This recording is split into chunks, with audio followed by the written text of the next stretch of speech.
Hello and welcome. I am thrilled, you guys, to bring an incredible interview with you. We're going to be talking about longevity, lifespan, quality of life, and even the death experience. And that gives me chills.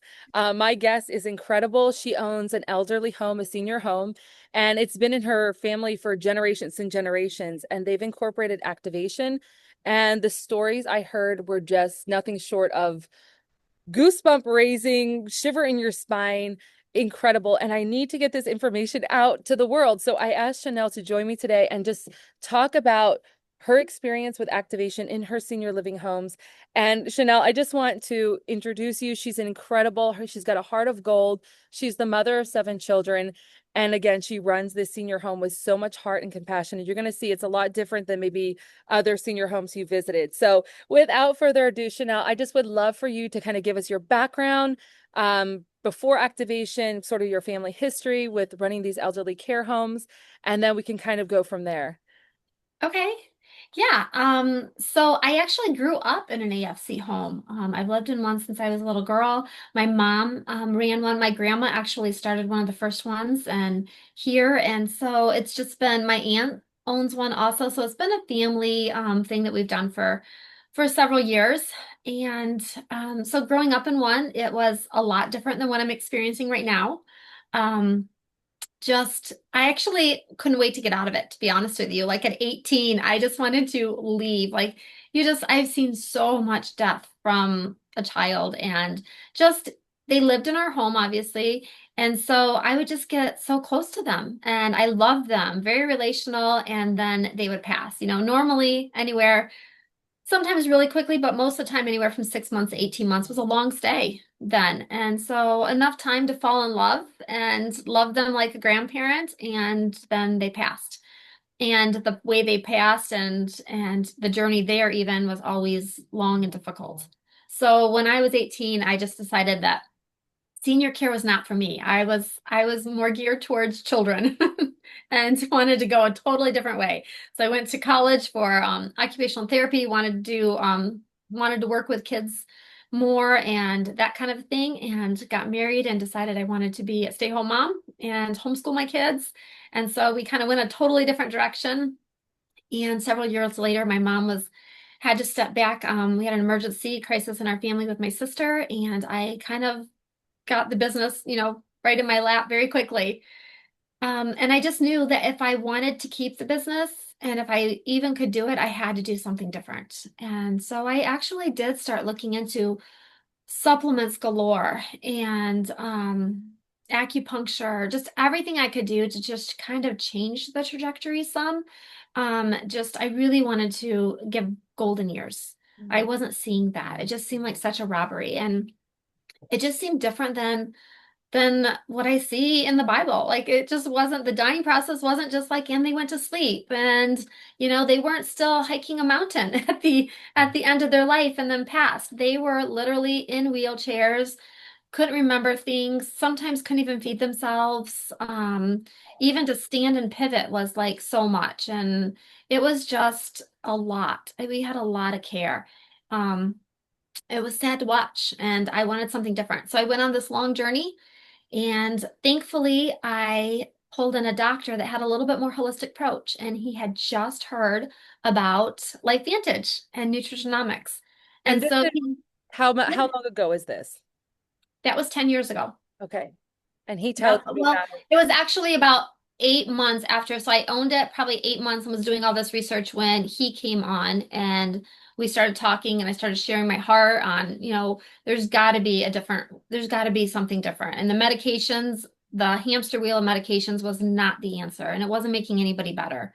And so he had just heard about nutrigenomics and he came in and he said, I'd really like to try this for elderly people. Like here is the proof is in the pudding here. Everybody here is 80s and 90s and failing. Like we're going to see before our eyes what this really does. Um, Shanell, so just real quick, what was yeah. it that caught your attention that this was something that you were going to bring into your senior home? Well, he showed me the 31 peer-reviewed studies. That was important to me because even with pharmaceutical meds, I would look at things and I would see very little study. I would research the side effects, and so my staff was aware of what to look for. and there just wasn't that much to study. And then he came and told me about 31 peer-reviewed studies. That Mm. really got my attention. I was like, peer-reviewed? Like, I wish everybody had to do that. Like, I wish that was actually a criteria for everyone. Like, a pharmaceutical lab makes a prescription drug or whatever, and it has to be tested and gone through other processes of people that don't have their hands in on it. So that really should be the case. So when he came to me and told me that Dr. McCord actually had 31 peer-reviewed studies of renowned institutions and universities that put their hands on this and did their own studies and what they came up with. And so I was like, I shouldn't have been skeptical because here I was looking for it this whole time. Like I knew in my heart there was an answer and it wasn't in what we were doing. But then when it was coming right to me, it was like, it was just hard to believe because I had just spent so much time looking. Shanell, I did an interview with Dr. Christina Parks, and she's one of Uh-huh. America's frontline doctors, and she's a consultant. And she says the hardest thing about our business is people say it's too good to be true. It sounds Yeah, too good to be true. So I think that's I what you were doing. agree. Like, but I also love your faith. Like I believe that with every fiber of my being, if we are seeking an answer, we find it. It's in scripture. Seek, Right. you will find. And that's what you did. You went on a journey because you knew there had to be something out there. Yeah, absolutely. And then it it shouldn't have surprised me, but then when I found out like the five ingredients and the work behind it, I was like, this has God's fingerprints all over it. Like, of course. And so I was excited to dive into the studies. I wouldn't just put it on my residents because I wanted to make sure that I did all my research. I want to make sure I brought it to the families. But after the research, I was like, this is incredible. Like, I am paying for everybody to do this if they will. So I approached the families and they were kind of like, what? And just kind of saw the ingredients because they didn't do all the studies. So to them, it was just like, oh, sure, you can do a supplement. And it was like, okay. I didn't know what I had yet. So I just kind of joined that bandwagon of supplement, but it has so much to do, like extending lifespan. That was huge for me. It was just huge. I just to have like I used to have 6 to 18 months and now I have people 5 or 6 years and still going. Oh So my goodness. talk about increased lifespan. That's never been the case. Like I said, I've been in this since I was 8 years old and I'm 50 now. And yeah, So it's just you so what you different. just said was actually really profound. So you went from Yeah. seeing 6 to 18 months life Mhm. expectancy once people enter the home, Yep. even in the loving conditions of a personally cared home, Yep. with just few people. You said about six people at a time, Yep. no more than that. And now you're seeing a life expectancy 5, 6 years and beyond. Yeah, we're still seeing it. So I'll have to get back to you on how long because it's Well, still we'll give it going. even a few more years. Right. Let's I'll have to come let's back to talk. that. Let's talk because I really just kind of want to get into the death thing because I find that Yeah. fascinating. I home birth my children. I believe birthing your children, you birth your motherhood, your womanhood, and Yeah. all those things. And I feel like that's been taken from us, and so has the death experience. So before we get into that, though, I want to dive into the quality of life. So, okay, are they living longer, but it's just more agony and just, sometimes when people are doing so poorly, you kind of feel like, I hope they just die Yeah. because it's so painful to watch them and you just Yeah. want them to go to sleep and have it kind of be over. What Mhm. what does it look like with their longevity? That's definitely what families was experiencing. They would come in and be like, there's no quality of life anymore for my mom. And they just wanted it to end. And then when the dying process started, which is very long and violent, it can be weeks. It can be filling up with inflammation, the chain stoking, the needing to turn the pain. Like even if you touch their body lightly, they would just be in excruciating pain towards the end. Mm. Um, it can be obviously they're not alert. They don't talk towards the end, dry mouth, just get this really gaunt skeletal look face. It's hard to watch. It's really hard. And families, it's hard to sit beside them. It does get to the point that they're just like, I just want them to go. I can't do this anymore. I can't watch this anymore. The suffering is great. Mm. And that was one of the things that made me want to run. Like I just, especially as a young person seeing it, but even now as a person, it's just hard to watch the Mm. people that you love go through that. Um, but that's not what I see anymore. So that's the exciting part. We started this. I wasn't planning that. Neither was Dr. Hyde, who was with us, because we just there weren't any studies on it. We didn't hear there weren't any peer-reviewed studies on it, anything like that. So it was totally new territory for us. We were just excited that we were getting people off hospice. We were getting people um, off medications, living better. Like, I even had to build a bigger driveway because residents got their driver's license back. So that was fun. Tell us about Dawn's story before we get into, well, you could tie death in at the end, but tell me about Yeah. Dawn's story because you posted about him recently. Yep. You share his story with us? Yeah. So Don came to us and he had maybe a couple months to live, weeks to a month. He was nothing but skin and bones. He couldn't walk. He was in a wheelchair. He had sores everywhere. He had fallen and he just wasn't gaining his strength back. He wasn't thriving. He wasn't gaining weight. Couldn't eat. Just not doing very well at all. So he came to us. We normally that's a lot of care, especially for a man, Yes. to be able to transfer and stuff. So we normally don't take that level of care, but we had his wife with us. And I was not going to have them, and she had weeks to live at that time too. I was not going to let them die apart. So we brought in more caregivers. We did what we could and just had him come, expecting, thinking it was too late. Like again, this was new to me, and so I just didn't know really what LifeVantage products could do yet. I was pleasantly surprised with the blood pressure. I was pleasantly surprised with different things, but then I started seeing people get off hospice, and that's what happened with Don. We started him on these products right away. And over time, he just started gaining weight. His sores healed. He started feeling better. We started working his legs. All of his vitals were getting better. And hospice was finding he's improving. He's not declining. So, we might need to take him off. And I'm like, if there's a chance of him improving, that's all I needed to hear. Like that was just like the words. Wow. So I was like, he's off hospice, he's on PT and OT, and we just worked around the clock with him then at that point when we even had a glimmer of hope. And so I was like, okay, we're going to do this because he had taken care of his wife before that, and he's 15 years younger than his wife too. Oh, wow. So, he wanted to care for his wife while she passed. That was his biggest thing. And he just saw her lingering and him, and it was hard. So when I heard him say, I just want to care for her like she had me, that gave me the passion and the willpower of what I needed to do there. So I continued with the products. We did PT and OT 3 times, and then I came in on other days and continued exercises with him. We eventually got him to standing, then he was walking, then he was he was just gaining weight. He was doing everything so well. He started taking care of his wife. She actually lived another year. So we got her up and walking again too, which was incredible. When she came to us, she was a bed patient. So she was able to get up and walk a little bit more.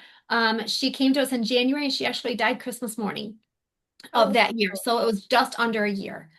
And for Don, he's still going. He has his driver's license back. He is gardening.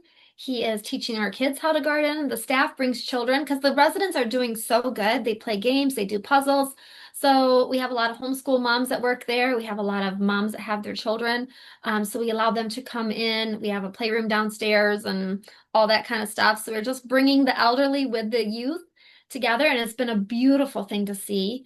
So it's kind of, healing the soul and the body and keeping it in a home-like atmosphere, 6 people at a time, so they feel like a home, like it feels like a home, instead and of an institution or a nursing home. And bringing in the children brings it Mhm. full circle because that's Oh how it yeah. was designed to be. We were designed to be in a home with multiple generations and family Yeah. coming in and everyone caring for each other and grandchildren, in and out. They Yep. actually did a study. I think there was an old folks home, and I don't remember. I remember reading this article years ago, but they put it next to a kindergarten center or like a daycare center, Hmm. and they would bring the children in a couple times a day. And it was just a win-win for everybody. I mean, the, Oh the yeah. children were thriving with the love, and then the elderly were just thriving with the little children.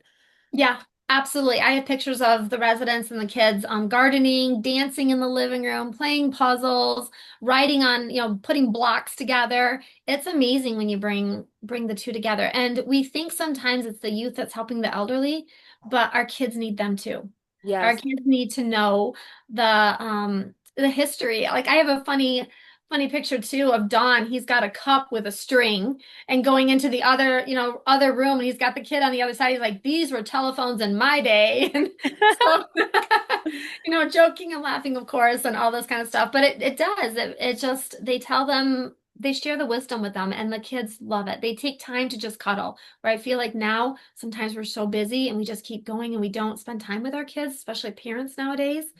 But the seniors at our home, they'll just take time to just cuddle and talk to them, look them in the eye and ask them questions, and you can tell the kids just blossom too. Oh my gosh. I have goals for my own family. Like I want to just be so free when I'm older that I could just live with my kids and take care of Yes, children. yes. Because I have 8 kids too. You have 7, I have 8. And we just know with all the things we do in life, we can't just sit there 24/7 and hold a child. Right, It doesn't work right. that way. You know, No, it can't. no, you So got to have a living. You got to pay yes. bills and stuff. Absolutely. But to Yeah. have someone extra there just to be that person that can hold them is Yep. so beautiful. And I think that's the beauty of all the generations coming in together. I Yeah. I heard a story from Hannah, and I'm probably gonna butcher it, so I would rather have you say it because I don't understand even what it means. But she said there was a person on dialysis, which again I don't fully understand that, who started to urinate again. Yes. And I don't even understand the significance of that, except that Hannah was like super excited. And Well, wow, she was a that just confirmed. dialysis nurse. Yes. So we had a gentleman that came to us and he had not urinated in quite some time. He was on dialysis. So they go get hooked up and they filter because that's what the kidneys are supposed to do. And the kidneys aren't working anymore. So they have a machine that helps filter.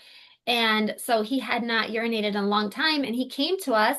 How We, long? again, It was long, wasn't it? it was long. It was over 5 years. Okay, Some that's 5 or that is 10 what I years. was talking Yeah. about. Like it's not like there's a long time for me, like not peeing a long time would be 3 days. Yeah. So Yep. this So is it was a long 5 years. time. Yes, and we weren't expecting this either. I mean, you have to understand too, I was just starting these. So although I read the peer reviewed, I was like interested about lifespan, but in my mind I had seen so much and what I had actually experienced, I had seen so much that I didn't understand what all of this could do. I mean, we were just testing it all out, just trying it on people. So, we didn't know until all the situations started coming.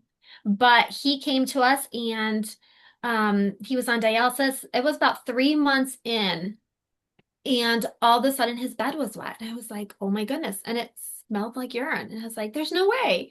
There's just no way. And I was like, this is crazy. So I called my daughter and she's like, Mom, that can't be. I'm his dialysis nurse. That doesn't even work. I'm like, I swear this is the case. But at the same time, in my mind, I'm just talking myself out of it because it just seemed like it couldn't be possible. And so he went to dialysis actually that next day, and she was his nurse, and he peed in the chair.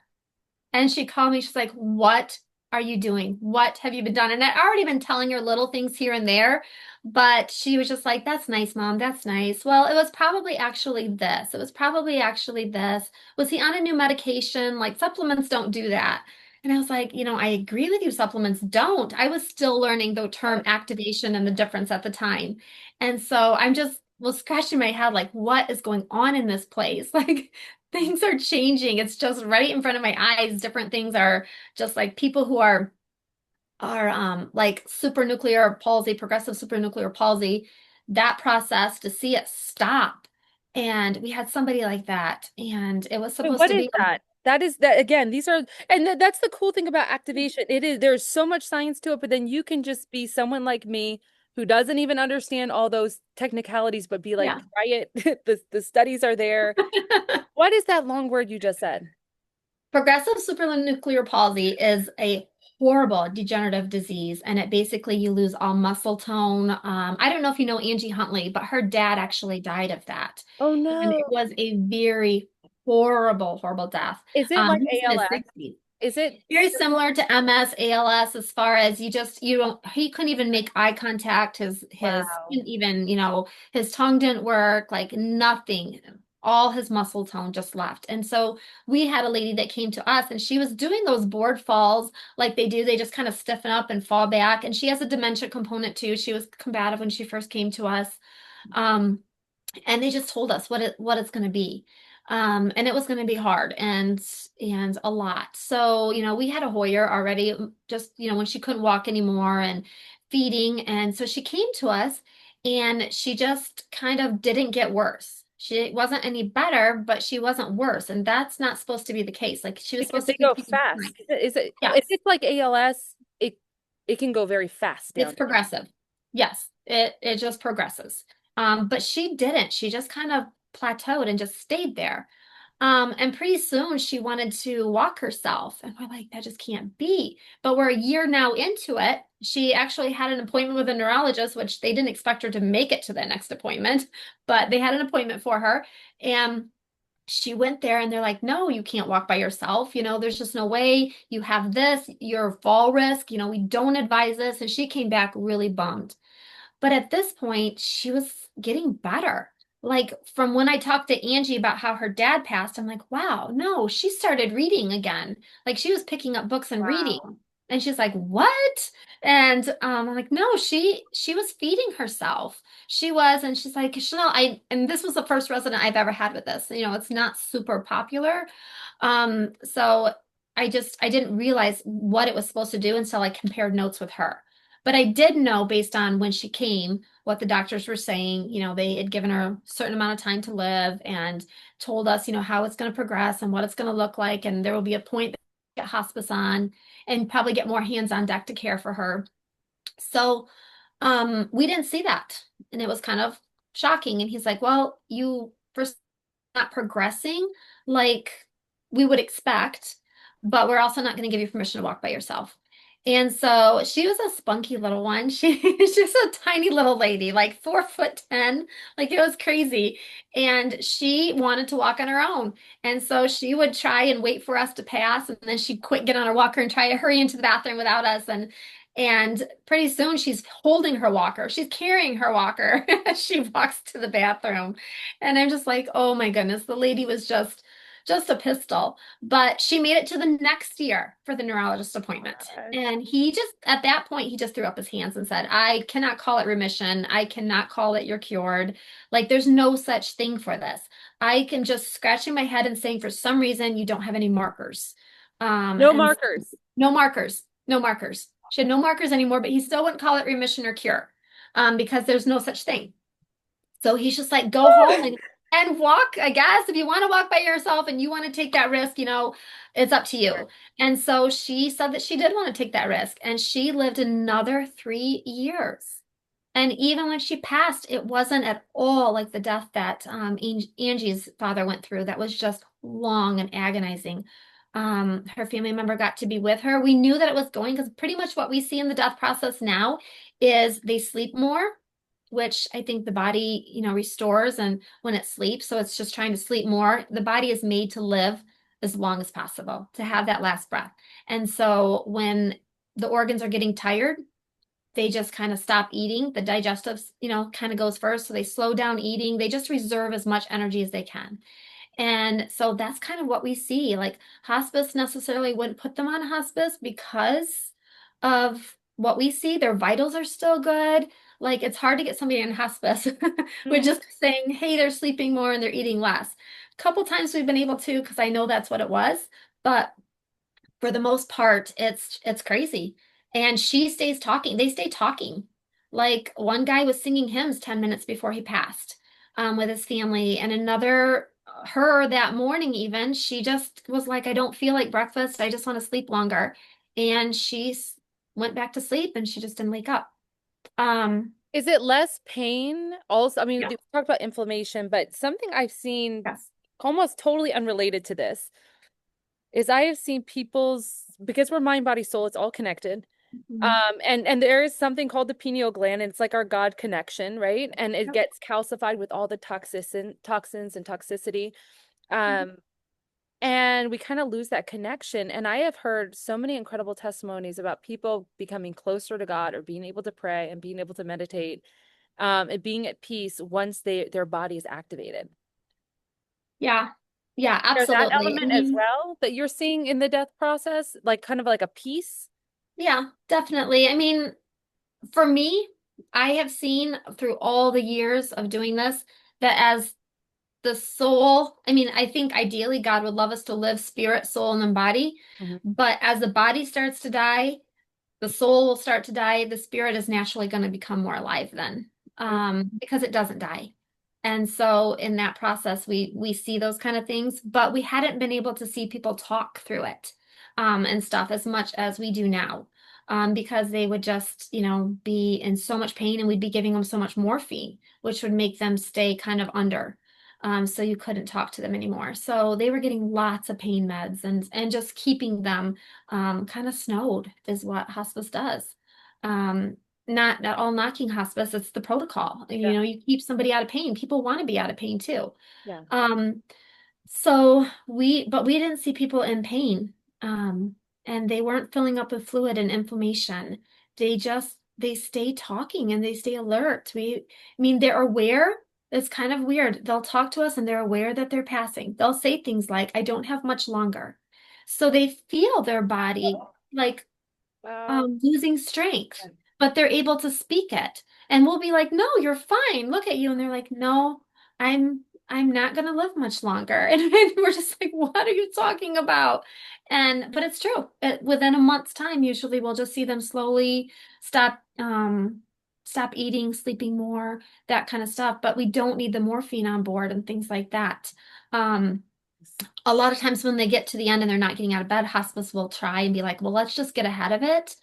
But thankfully, I've had some people that be like, no, I want to stay with my loved ones. I want to talk all the way to the end. And he wouldn't give it to them, and they didn't need it. They were they were great, and they literally had shared moments of talking to the end. And many of them were able to tell us what they were seeing too. Many of them see their loved ones come. Some of them see angels, and we've had a couple. Jesus himself came and said it's time, and they were able to talk us through it and tell us. So You're yeah, making me cry. you know, Gosh.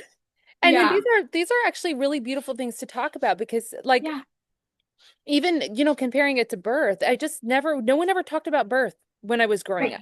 My mom had right, C-sections and it was just like you go to the hospital, you're in horrible agony, but you get out with a baby, it's going to be worth it. And right. you're throwing Yes. up and maybe you can't walk because you got the Uh, it's just something people don't really talk about. They just end up showing up with a yes. baby. Yeah. And then I had my own sort of process with it and I don't know. All of it fascinates me. Birth Yeah. fascinates me, the way we're supposed to be born, the way it was designed, and then the way we're supposed to die is something that I just am fascinated with as well. Yeah, Because it absolutely. does, I actually delivered my babies at the hospital and on the heart floor even because I had a heart condition. And after I started this, 4 months into it, I didn't have any more heart palpitations. And a few months later, I had EKG and it was normal, and I had never had a normal EKG. And so my seventh child, I actually delivered at home. Totally different experience. It was awesome. My best pregnancy was my last one, my only one activated, but I'm older. It's my seventh. He was bigger, yeah. and I went overdue everything, but yeah, it was definitely the best. I have so many stories with activated mamas. Yeah, I'm telling you, but I've never heard this end. I've never really gotten to hear the experience. So yeah, I am beyond, I don't know what time we're at. I'll probably close it down so it doesn't go over the half-hour mark. But Shanell, right. this has been fascinating for me. Is there anything else you want to share? If there's a story that like maybe you missed or something that comes to mind, if you want to share it. You know what? We haven't talked rehab, so maybe I'll talk Okay. rehab. That is one thing that I've been really excited about. And I'll end also um with a different approach too on this. But we've been getting people with rehab from rehab that just says they're not going to walk again. There's nothing else we can do for them. Just you need to take them to an AFC or a nursing home, and several of them will look for AFCs. And when you hear those words, is there's nothing you can do. Still I'm doing activation and I want to see what it does. So I still talk to the families and they're like, yeah, Give it a if you think try. that will help, sure, you're gonna pay for it, just kind of things like that, not understanding really. Um, but after the second or third time that I got somebody totally back and walking and home again, after they said there's nothing they could do after they've been there for 6 weeks, rehabbing, they couldn't do anything. And then I do. So now I'm starting to build a little bit more. Wow. I'm starting to get a little bit more aggressive with how, like, this is what we're doing, this is what I know, this is what I can do a little bit more. So just the 4th of July, we had somebody that had fallen and they broke their hip, and the doctors couldn't do surgery because there was already a pin there, but it was fractured. And I mean, she's 89, so she's older. So they're just like, she needs to go to a skilled nursing home. Well, the family brought her to us, and I was like, let's just do PT. We're gonna get going. We can get this. And so they believed and they came and they're like, okay. Well, the first day I had the PT come, he was just like, she should not be here. He was actually very, very stern. He was like, she should not be here. She should be in a skilled nursing home. She is never going to walk again. He did a full assessment. She was crying out, couldn't even move her leg, no range of motion. It just didn't look good. And she was like, she's going to die of pneumonia in bed. You need to get her to a skilled nursing home. And I'm like, skilled nursing home, she's still going to die of pneumonia in bed if that's what you're saying. But at least she's with her husband. And so I'm like, but I don't think so. Like, you just got her from the hospital. So we had just got her. So I didn't even have the activation in her yet or anything, which normally I'm like, let's just reduce that inflammation. And I started her on the collagen too. And let's just build that up a little bit. And then we'll start the, PT. And he's like, I'm not doing this. This isn't going to work. And he went to walk out and I was like, I want PT done. And he's like, I'll send somebody else out, or you're going to have to find somebody else because this is a waste of my time pretty much. And so I was like, okay, well, I'm going to get her walking again in 30 days. And she just kind of blurted out of my mouth. And he's like, if you do, I'll be back to see it. Like, just kind of like taunting me a little. So I was like, okay. So sure enough, I started her on the collagen and other two. And after getting done talking with him, he kind of got into my head like, this is not possible. So I did it twice a day. Who knows if it would have worked once a day, but I was just like, I just had to do it twice. So I did it twice for 5 days, and she started standing and pivoting, and she got off her pain meds besides Tylenol. She was still on Tylenol. 5 days. Mhm. 5 days? Normal. Yeah, 5 days. Oh my gosh. 5 days. She was doing a stand pivot, not walking, it's just a stand pivot. And then a few more days went by and she started taking some steps. And then she was off Tylenol too. She wasn't in any pain. And by 2 weeks, she was doing a couple little steps that it takes to go up to the dining room. By the end of the month, she shared a dance with her husband. She was coming up and the music was playing that he knew, and he just started dancing with her. So we took a quick video of that, but it was beautiful. And so the PT did come back. I called him back and like, she's walking, she's walking. And so Joyce had a cake there for him that said, you were wrong, which he really appreciated. But I'm normally not that in your face, but he was Yes, um, yes. so aggressive that I'm like, you know what? I'm going to match that. Here you go. Have a piece of cake with us. I But she love got it. up and showed him how she walked and everything. And I was just like, I would just so be like, have a collagen. Take yeah, yeah, take this. You don't even need cake. yeah. I feel that out there in the conventional medicine, mainstream, what everyone else is doing, I have said this many times, they speak death over you, is what I Yeah. say. It's Yep. like, there's no hope. This is what's going to happen. This is your prognosis. It won't ever get better. It's just going to get worse. And it doesn't matter if you're going into labor and having your baby. It Yep. doesn't matter any of it, that they speak death over you. Whatever diagnosis you have, these are your prognosis. This is your chance. It looks dire.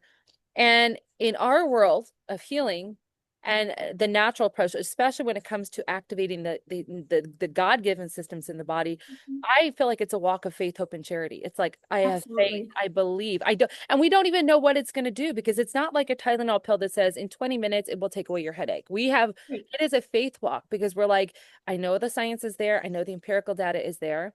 I Well, believe it the gets to the body. root cause. Yes. And Yes. sometimes we'll still have the symptom, but it's working on the root cause, is what I'm starting to see. Like, so, you might have headaches for a while, but it's when you take this, you're working on the root cause, and over time, your headaches will go away because it did the root, not just the symptom. Where more in Western medicine, we treat the symptom, Yeah. and that's why they say you're not going to get better or this is the way. But our bodies are made to heal. They're fearfully and wonderfully made, and they are made to heal. And when we work with them in the healing process instead of giving them, certain, Western medicine has a place. I mean, if you need insulin, you need insulin. I'm Mm. not saying that, but a lot of meds just mask symptoms or try to take the symptoms away, but it also causes other areas to deteriorate or to get worse. And so in this, we activate the body and the healing processes and what it's made to actually do. And that's what we see. And one of the things that I wanted to say at the very end was I believe with all my heart, after what I've seen right now, if we can start this earlier, like I already see great things in 80s and 90s, but if everybody could get on this, I fully believe everybody in the world should be on at least NRF2, even children. Mm.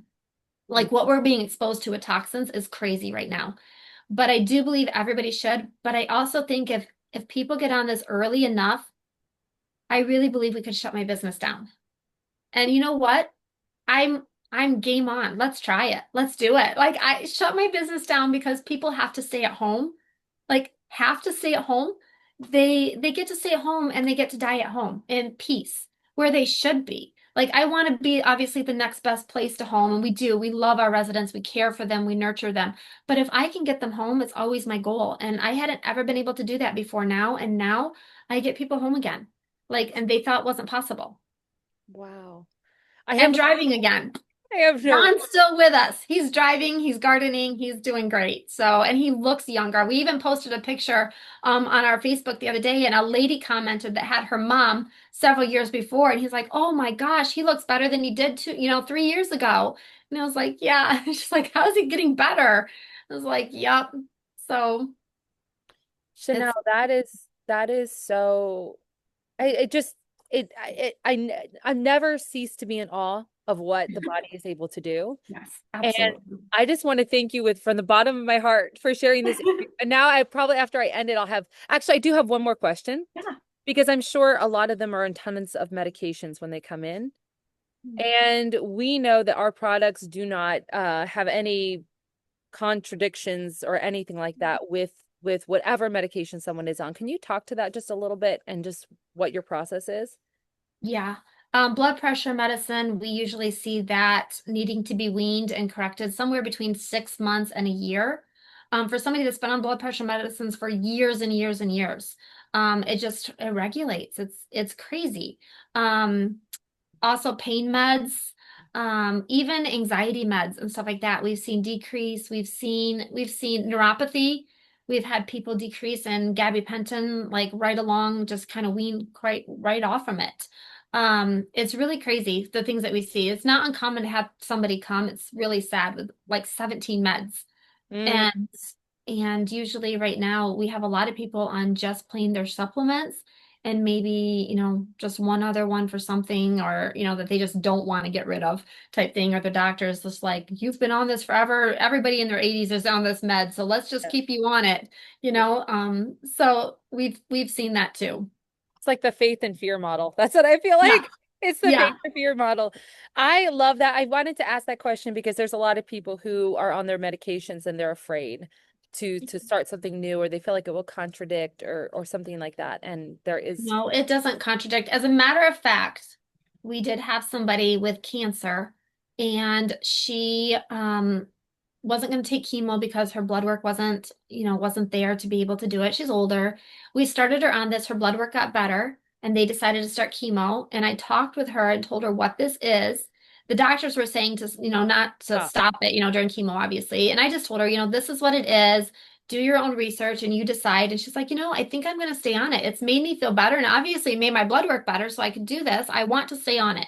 So I was like, okay. So she stayed on it. She didn't have near the side effects that my grandfather had with chemo. She actually completed all of it, and at the end, she was in remission. And then they even said, well, this is aggressive kind, so it will come back probably, in the breast or the brain, within a year. She went back another year, had great scans, went back the next year, great scans, went back the next year, great scans.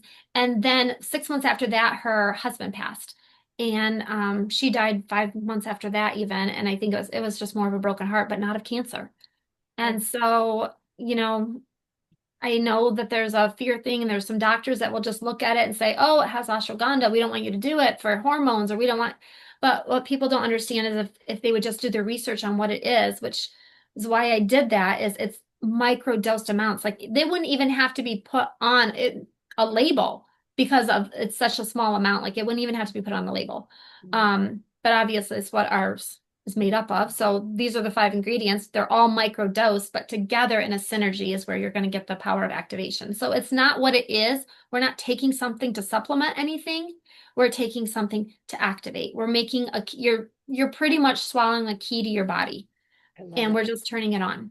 Ah, girl, I just feel like if I kept you on here for 2 more hours, we would just pull out more and more stories. But We probably could keep. We have so much in common. So oh my gosh. Well, I can't wait to meet you officially in real life. I met Shanell's beautiful daughter, her second oldest, on the Alaskan cruise for our company. And I just fell in love with her, heard the story, and I begged her, I'm like, you have to introduce me to your mom. I need to have this story told. So thank you so much for doing this. yeah, I And was if you, on the cruise too, but I don't think our paths ever crossed. oh So no, now I'm yeah, sad, but I'm I glad I was there got to too. be with you Yes, today. yes, I am too. I just want to say to everyone watching this, I hope this inspired you. I hope this made you just really believe in what your body can do. I Mhm. hope you get activated. I hope you take Chanel's call to action and say everyone should be activated in today's world, and get back with the person who invited you to this presentation so that they can help you get started on your activation journey. Chanel, thank you so much. I really appreciate your time this morning, and I just loved every minute of it. You're welcome. It was my privilege. Love you, lady. Love you too.